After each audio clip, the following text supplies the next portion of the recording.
చట్టం ముందు అంతా సమానులే. తన కుటుంబ సభ్యులైనా సరే, బంధుమిత్రులైనా సరే తప్పు చేస్తే శిక్ష పడాల్సిందే అని రాజకీయ నాయకులు పెద్ద పెద్ద డైలాగ్స్ కొడుతూ ఉంటారు. కానీ అమలులో మాత్రం బంధుప్రీతి చూపిస్తూ ఉంటారు. కుటుంబ సభ్యులు ఏదైనా కేసులో ఇరుక్కుంటే అధికారాన్ని ఉపయోగించి శిక్ష పడకుండా తప్పించే ప్రయత్నం చేస్తూ ఉంటారు. ఇందుకు అమెరికా అధ్యక్షుడు జో బైడెన్ ఏం మినహాయింపు కాదు. ఓ కేసులో ఇరుక్కుని దోషిగా తేలిన తన కుమారుడిపై పుత్రవాత్సల్యం చూపించారు. మరో నెల రోజుల్లో అమెరికా అధ్యక్షుడిగా దిగిపోతున్న బైడెన్ తన విచక్షణాధికారాలు ఉపయోగించి కొడుకును ఓ కేసు నుంచి తప్పించారు.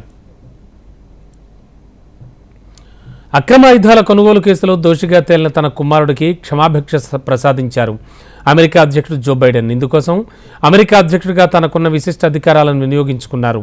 ఓ తండ్రిగా, అధ్యక్షుడిగా ఈ నిర్ణయం ఎందుకు తీసుకున్నారో అమెరికా ప్రజలు అర్థం చేసుకుంటారంటూ ఓ ప్రకటన సైతం విడుదల చేశారు. అక్రమ ఆయుధాల కొనుగోలు వ్యవహారంలో బైడెన్ కొడుకు హంటర్ దోషిగా తేలాడు. దీంతోపాటు ఆదాయ పన్ను విషయంలో కూడా తప్పుడు సమాచారం ఇచ్చాడనే నేరారోపణలు కూడా ఉన్నాయి. డెలావర్, కాలిఫోర్నియాల్లో హంటర్పై ఈ కేసులు నడుస్తూ ఉన్నాయి.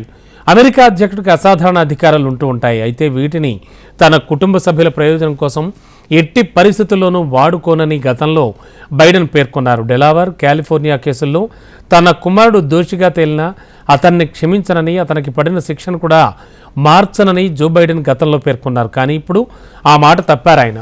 అధ్యక్ష పీఠం నుంచి దిగిపోయే సమయంలో కుమారుడికి క్షమాభిక్ష ప్రసాదించే అవకాశాన్ని బైడెన్ వినియోగించుకున్నారు. అయితే బైడెన్ తన కుమారుడికి క్షమాభిక్ష ప్రసాదించడంపై డొనాల్డ్ ట్రంప్ మండిపడ్డారు.